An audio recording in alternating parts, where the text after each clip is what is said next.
Hi, I'm Casey Fatchett for The Nerdy Photographer, and I'm here today to talk about speedlights for beginners. Now, I remember when I first started out as a photographer, I was deathly afraid of these things. I didn't understand flash and how it worked, and I was determined to remain a strictly natural light photographer, and I would work with reflectors and whatever else I had to because I didn't understand this, and I wasn't sure what to do with it. But then I learned that photography is all about, literally, the word means painting with light. And you're going to find yourself in situations where you don't have the natural light to use.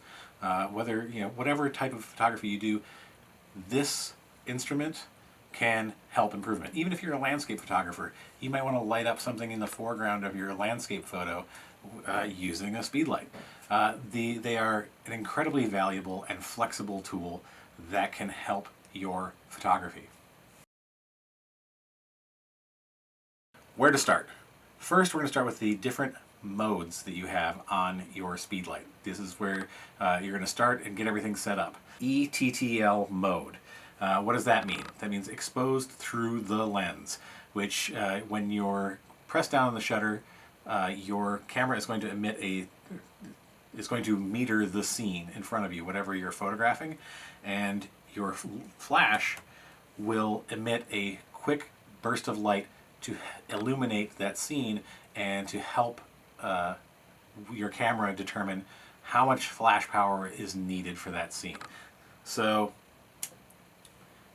it's all automatic at that point. And that might seem like the greatest thing in the world, and it's very easy. And yes, it's a great place to start as a person using your speedlight.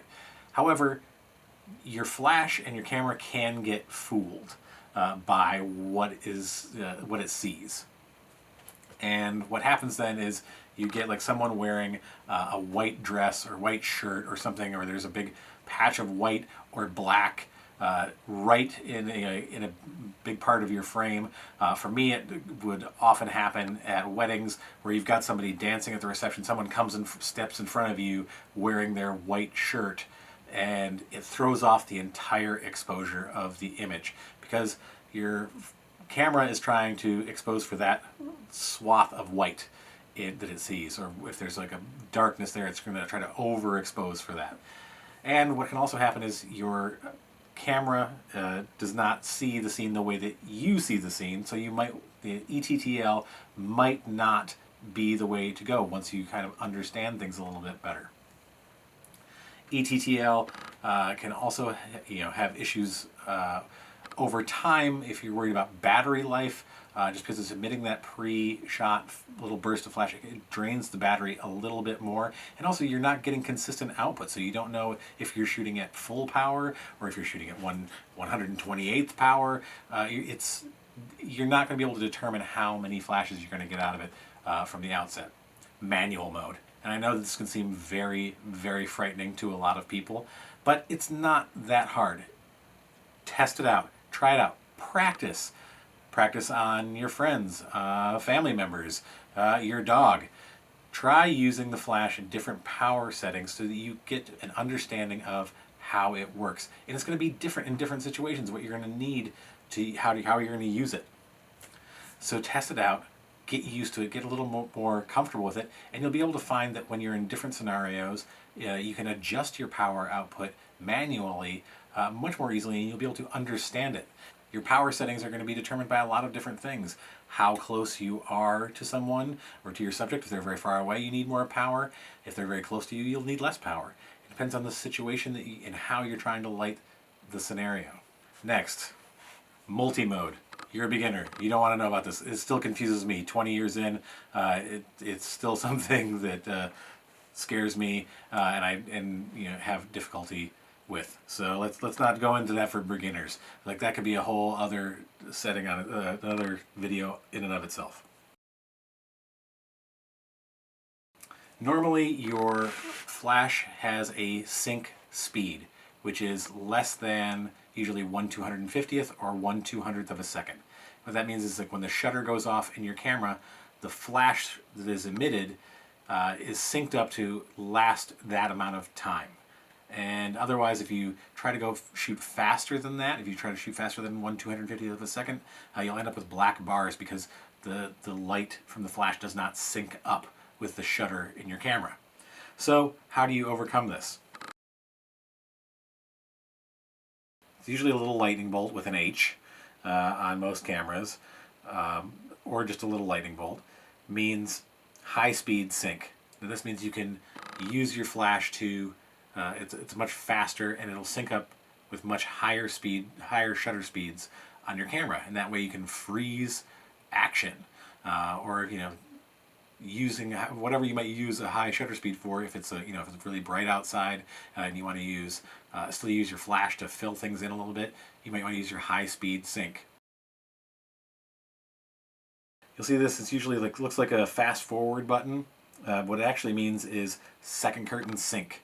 It's usually what this, other people might refer to this as dragging the shutter. When your flash is syncing up at 1/250th of a second, it is when first curtain sync, which is when the shutter first opens.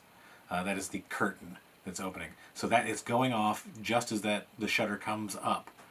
Now, second curtain sync means if you're doing a long exposure, say like 1/10 of a second, or even longer, like 2 seconds or 5 seconds or whatever the length of time is, the shutter opens up at the beginning, and it lets all of that light in, and then at the very end of the exposure, the flash will go off, and you're exposing at that moment, so that you'll freeze like one thing in that exposure. This is very good for people who are, say you're doing portraits at like sunset, and you really want to get this like exposed for this beautiful sunset, and the background, whatever's in the background of your photo, and the people who are in the foreground can sit still, and they're not going to move a lot.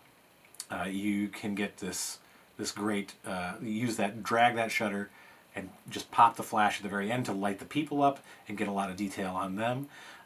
Or you can use it in a lot of people. Let's show some examples here of dragging the shutter during like a reception at a wedding or a party, and you get these sort of like light trail images. That's how you get those. You use the second curtain sync, you use a long exposure.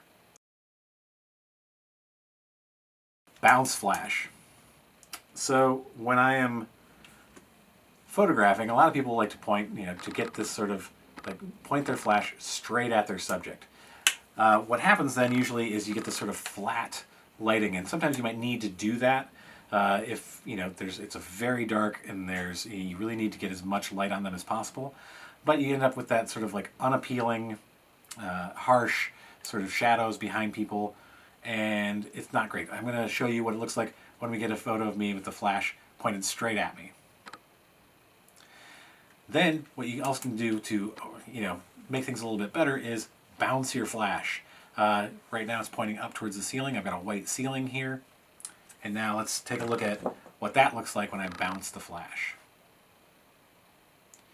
Now, one thing to keep in mind when you're bouncing your flash, you're creating a much larger light source, so it's softer. It's not quite as powerful as if you were pointing the flash directly at your subject. So you might need a little bit more power. Also, the reflected light from whatever you're bouncing off of is going to pick up whatever colors of the surface that you're bouncing. So right now I've got a white wall and a white ceiling here, so it's a white light that's getting reflected back, and that helps with the bounce. If there's a darker surface, if the ceiling was painted black, you're not going to get as much bounce light because it's absorbing a lot of that light. Also, if you have like a wood ceiling or walls and you're trying to bounce the light off of that, the color tones of that wood or whatever the surface is are going to get picked up when they're reflecting. So you might end up wondering, like, why do these people look orange in this photo? Well, it's because you're bouncing your flash off this very reddish wood, and it comes back as orange tones on their skin when the light hits them. That's just something to keep in mind when you're trying to use your bounce flash. Zoom on your flash. Let's take a look at that. So as I'm looking at my flash, I can zoom in. What does that mean? Well, what happens is your flash, when you zoom in, it narrows the beam of there's a little lens in most flashes, and it narrows the width of the flash beam, so it's kind of like focusing it on a certain area. And the field of view for these particular, what you're seeing is the field of view for a particular lens. So it's not, increasing the power so that it reaches there. It's actually narrowing the field. So you can use that to your advantage a lot. Like if you're lighting with off-camera flash and you want to have a flash behind someone, and you want to narrow the beam so that you're just using it as a hair light on somebody, and you don't want to like spread all over the place, you're going to use that zoom feature. Otherwise, it's just going to be as wide as possible. And that's great in some instances, but sometimes you might want to narrow the scope of your flash. Otherwise, it's just like a shotgun and you're shooting it all over the place. Off-camera flash. Now, what is off-camera flash? I mean, you see this flash is on your camera, the speedlight's on your camera. Well, it literally means that. You're taking the flash off the camera and you're pointing it at your subject from somewhere else. That is a very in-depth subject, and I'm going to put together some videos about that later on, so you can come back, subscribe, and we'll go in depth on that. With off-camera flash, there are a lot of pros to what you can accomplish. It's not as complex as you might think, but you will need certain equipment to get started. Did you enjoy this video? Was it helpful? If so, please hit that like button, subscribe, come back for more, and please leave a comment and let me know what you'd like to hear about in the future. Until next time, stay safe and stay nerdy.